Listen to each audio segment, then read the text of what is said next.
Hey guys, welcome back to my channel. If it's your first time here, you're welcome, and if you're a returning subscriber, thank you so much for always coming back. So in this video, I'm going to be continuing from where I stopped at the last in the last video. So if you're yet to watch that video, I'll be linking it in the description box or the pinned comments, and it's just advisable you watch that video so that you understand what I'm doing here. This video focuses on the sewing aspect of the dress, how I made my birthday dress. So without saying too much, let's just get started already. So if you watched that video, you would see that I cut all these patterns already in that video, and like I said, if you've not seen it, it's advisable you go and watch it so you understand what I'm doing. So right now I'll be working on the bra cups, and since I'm not working with darts to cut out this corset top, I'll be using a very simple technique, using a sellotape, like a paper tape, to arrive at the three-part corsets that you would normally get when you use the dart. So right now I'm going to be placing my sellotapes, my paper tapes, on this cup, and I will be overlapping it. So just look at what I'm doing. I'm just trying to overlap the paper tape like this to reach the bottom part. So if you look closely, you are going to understand every bit of this process. It's really easy, and trust me, this is like the fastest method ever. So this is like a sewing hack. So I'll simply place this across like this. So if you do not have a paper tape, you need a lot of it because you'll be using a reasonable amount to achieve this. So as you can see, I'm just going to be placing this all on this cup like this, like overlapping it like this. So just look at what I'm doing basically, and you understand every bit of this. So I'll just be placing it over like this, and of course I'm taking note of where the bottom of this cup is. That's the point where I made the dart. And now when I'm done, I'll simply cut out the excess. I'll cut it round so that I'll know what I'm working with. So after doing that, I'll simply divide my cup into two like this, and I'll mark it like this, and then I'll mark about 2 inches, and I'll mark 2 inches from the center. I'll also mark 2 inches at the other part like this, and as simple as this, I'll just connect all these points, and my 3-part corset is ready. As simple as this. So when I'm done connecting, I would simply label the top part number 1, and then I will label the other parts 2 and 3. This is super easy, like there's nothing more. It's as easy as that. So as you can see now, the next thing I need to do is to take out my sellotape, my paper tape. I don't know, I'm calling it sellotape, I don't know if that's correct, but paper tape. So I'm just going to put an arrow to help me to remember the direction in which I need to sew my cups, to sew my patterns to arrive at this cup. So if you really placed your paper tape to overlap each other, when you're removing it, it will not be difficult. So this is what you're going to get, and it's easy peasy. So after doing that, I'll just cut out following the line I made, and this is what I'm going to get. And now, since I will need to join this patterns together, I will need some allowance to join it. So the simple thing I'm going to do now is to place a pattern paper on, I'll place it like this on a fresh pattern paper. Then I would add 1/2 inch allowance all around the patterns. Just follow what I'm doing, and trust me, you're going to get this perfectly. So I'll add 1/2 inch all around like this, all around all the patterns, guys, and just to add some allowance for the sewing. So once I'm done, I'm going to connect it. If you're watching this video and you're learning anything new, please make sure you like this video, engage, just drop a comment. I would really appreciate it. Just engage on this video, like it, share it to someone you know would like this content, and I would really appreciate that. So after doing that, I'm just going to cut it out like this, and I'll do that for the 3 patterns, and this is what I get. So once this is done, it will be easy for me to transfer it to my fabric and my lining pieces. So what I have here now is my fabric and my lining pieces. So as you can see now, I have 1/2 inch all around, and this is just what I need because I'll need to join them together to arrive at the exact cup size. So what I'm going to do now is I'll start joining these pieces. Remember, I put some arrows to show me the right way to join, and that's really useful because now I would need it to help me, to guide me. So whatever I do for my fabric pieces, I'm going to do for the lining piece. So now I'm going to join 2 and 3 first of all, and I'll sew by 1/2 inch. Remember the 1/2 inch we left, and after joining, this is what it looks like, guys. So I'll simply cut off the extra sewing allowance so that it relaxes properly. Do you get? So cut it off as close as possible to the seam, but be careful so that you do not rip the seam open. So once I'm done with that, this is what it looks like. And now I'm going to join number 1. I'm going to get the center point of number 1 like this, and then I will place it right side facing right side, and as you can see, everything aligns because my measurements are accurate. So I'll simply pin this pin it like this, and then I'll be sewing by 1/2 inch along that line. So the reason why sometimes your cup does not come out looking the way it's supposed to look is because you are not sewing in the right allowance that you added.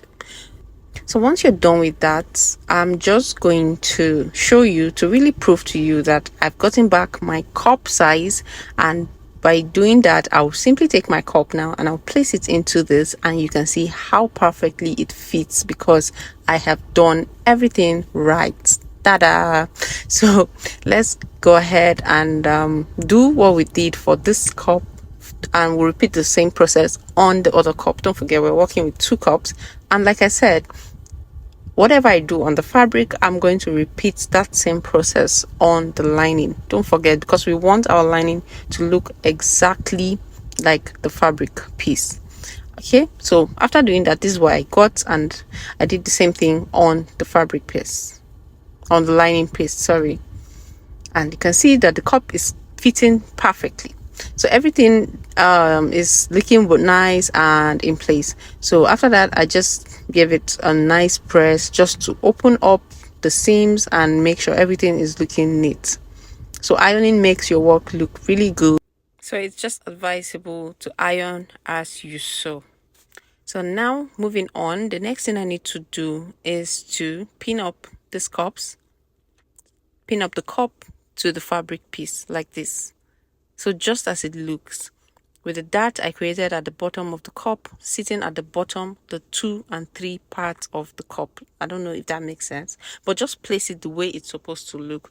So as you can see that this fabric is just perfect and everything just aligns. So once all that is pinned up, all I need to do is take to my sewing machine and sew all around. And this is what it looks like after doing that. There's an allowance on the bra cup. So this is what it looks like after sewing and stitching this cup to the fabric piece. And it's as simple as it looks. So just take your time when you're doing this.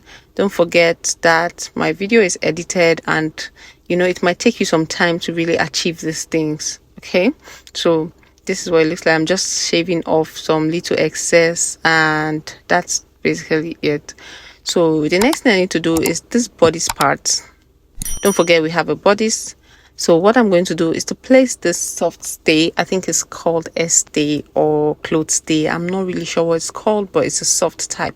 So what I'm doing now is placing this on the bodice, and I'm going to iron it to this, and I'll also iron it to the lining. This is just to give it some weight, okay, so that the dress is feeling sturdy and good. It just feels good to feel. So this is what it looks like after attaching to the bodies of the lining and the fabric.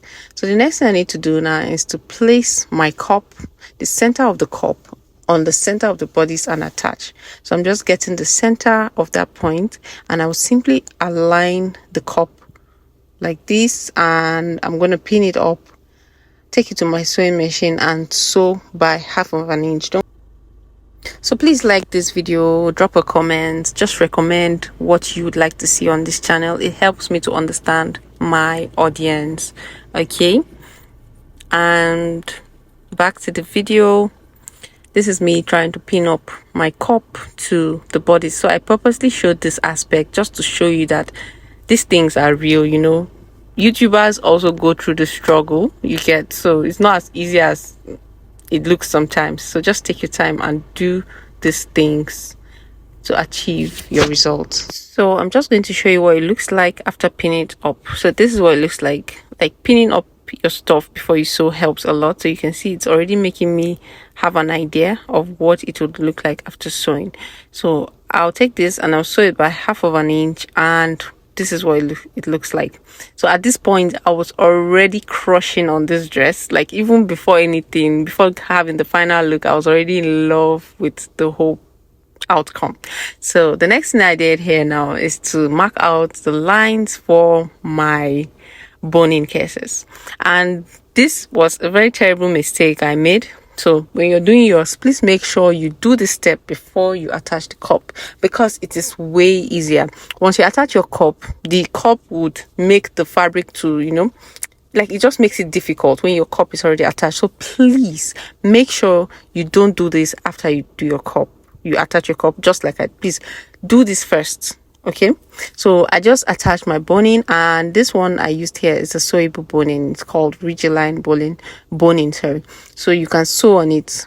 So I'm just going to mark out the measurements, and I would use lighter. I use the lighter to soften the edges so that it doesn't come out poking me and, you know, coming out of the dress. And I'm going to iron it down just to give it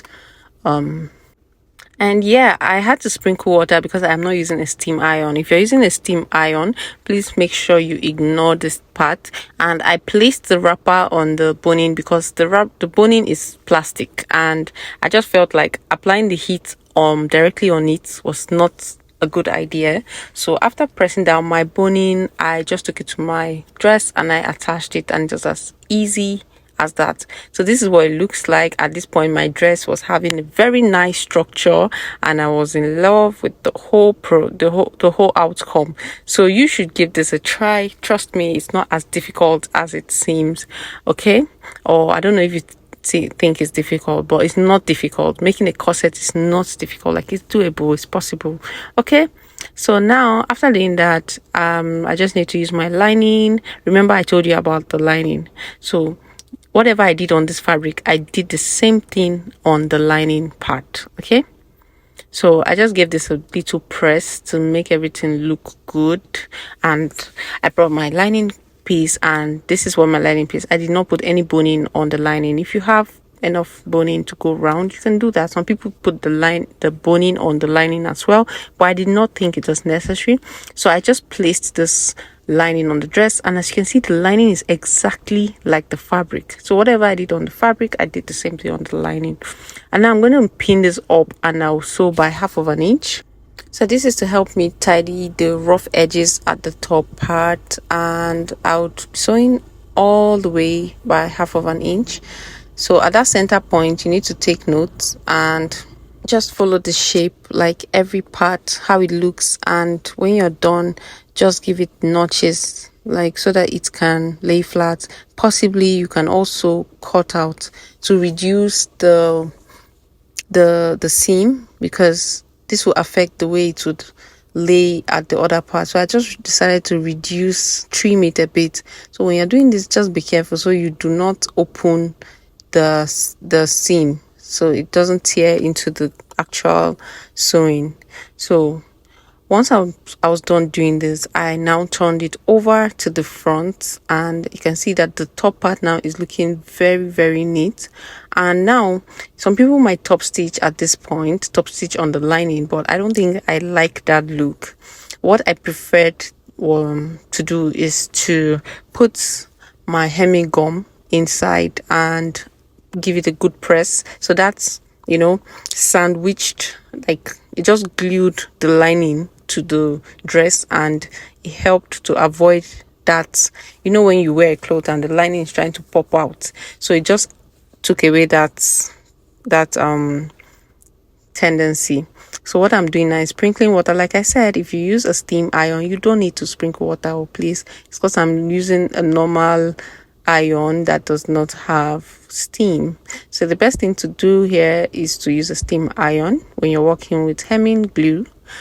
So this is what it looks like, and I was just adding and putting the hemming gum, pressing it down, and when I'm done, you're going to see how beautiful this looks. So once I was done, I just cut out the bottom part of this dress, and I'm going to be linking one of the videos I have that will show you how to cut pleats, and it's going to help you to guide you to cut out the bottom part of this dress. So for the back part of this dress, I'm thinking of creating a special video to show you how to actually bone the back and create loops. So if you'd like to see that video, please make sure you drop a comment. That's going to encourage me to actually create that video. But if I don't get comments, at least like to get some comments to just motivate me, I don't think I'll be making that video. Please drop a comment. I would really appreciate it. Thank you so much for watching this video. I'll see you in my next one. Bye.